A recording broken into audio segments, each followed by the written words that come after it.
Hello everybody, welcome to the Grim Report. This time, we're still in Japan. Yeah. It's getting a little snowy. Don't like it. Don't like where we're going either. Jim got a call from his friend he wanted us to check out. From his friend Tom. He wanted us to help look for his wife. You see, his wife wasn't a normal person. She's not normal.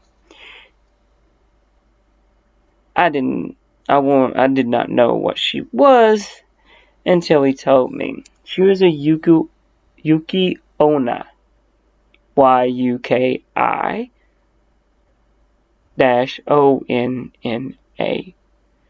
Well, what these things are a spirit or a yokai, and it's in Japanese folklore that is often depicted as in Japanese literature, films, or animation.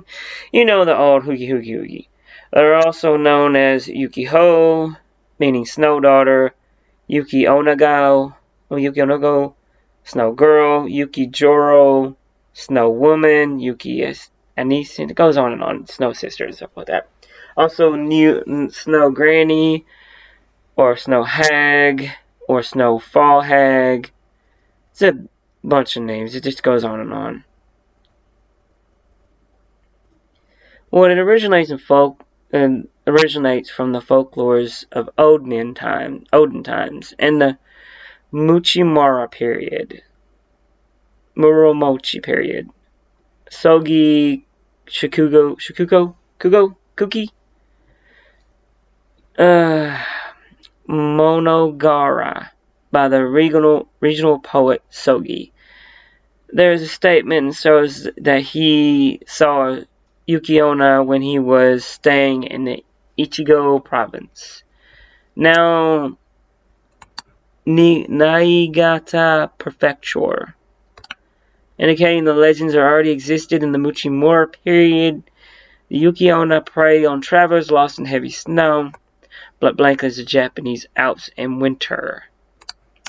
They have otherworldly beauty with long black hair, dark piercing eyes. Their skin is ageless and white as snow, but their bodies are cold as ice and mere touch enough to give a human deep, unshakable chills. They feed on their life force, sucking it from their human mouths with an icy breath that freezes their victims solid. But these women usually live their lives hunting humans in the snow, near mountain roads, and prey on travelers coming and going. They do fall in love with people. That's where this comes in. Oh yeah, they also have been known to flash freeze people. They're entirely cold-blooded. But they can also fall in love with their prey and let them go free. Some as far as two married humans live happy together. Spirituals never age, however, their husbands invariably discover their true identities. Their relationship usually ends these happy marriages.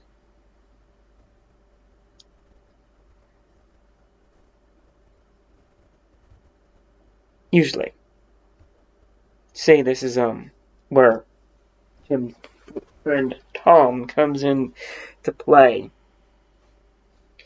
See, he had known that his wife was a Yuki Onna way after he met her.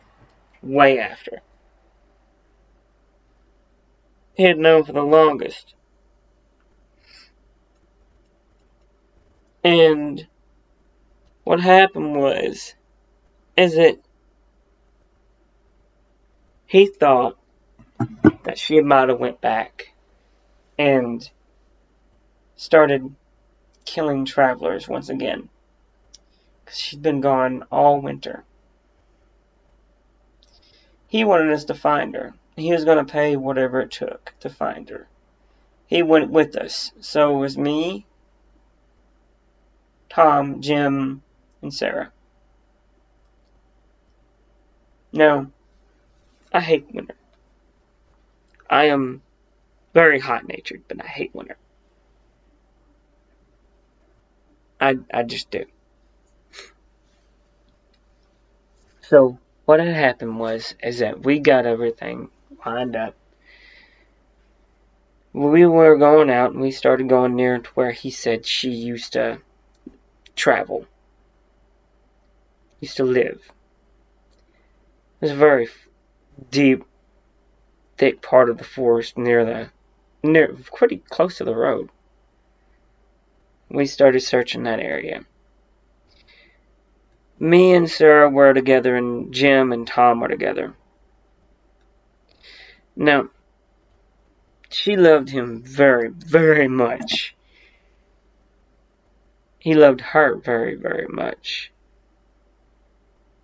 The thing is that sometimes she would get these rages that it didn't matter. She would just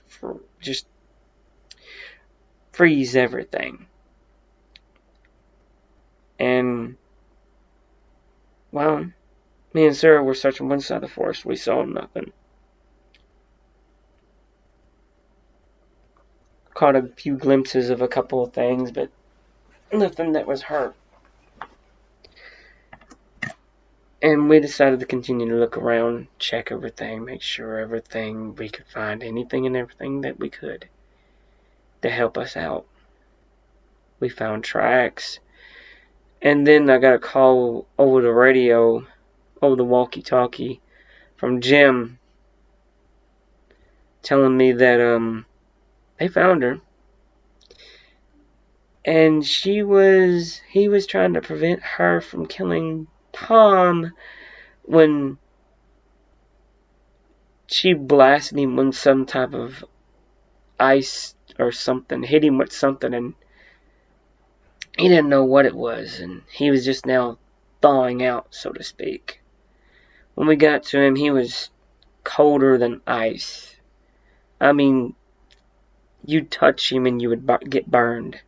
So we wrapped his arm up, and wrapped him up and got him warm. Even started a fire. He said she got Tom. She dragged Tom somewhere. Doesn't know where it was. He don't remember which way they went. But when she hit him, grabbed him, and threw him, when she grabbed and threw him, Tom ran after her. He didn't know which way they went. Luckily, there were still footprints in the snow.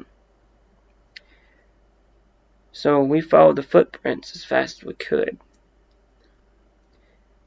Jim was kind of lagging behind because he was still cold, but, it didn't really matter. We found Tom, and we found her. Tom was nearly dead, was about to be frozen until I ran up and tackled her to the ground. Was not fun because she was very cold. I could feel the chill coming off her. And she shoved me off her. I took a swing at her, hit her in the face. She took a swing at me. I juked. And then I punched her, and just as she tried to take a swing at me with her claws, I dunked under, and then I took she took a left jab to the face, and then a right hook to the face. She didn't like that, not one bit. Just as she was about to take another swing, Jim just tackled her, knocked her to the ground. Her head hit the ground pretty hard. She was out cold. And we were just cold. Tom started to slowly thaw out a bit. He wasn't so stiff, as it were. We got him up and started warming him up by the fire, and we had her tied up.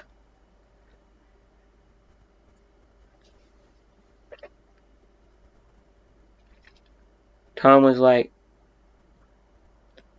kind of glad that we helped him, but at the same time,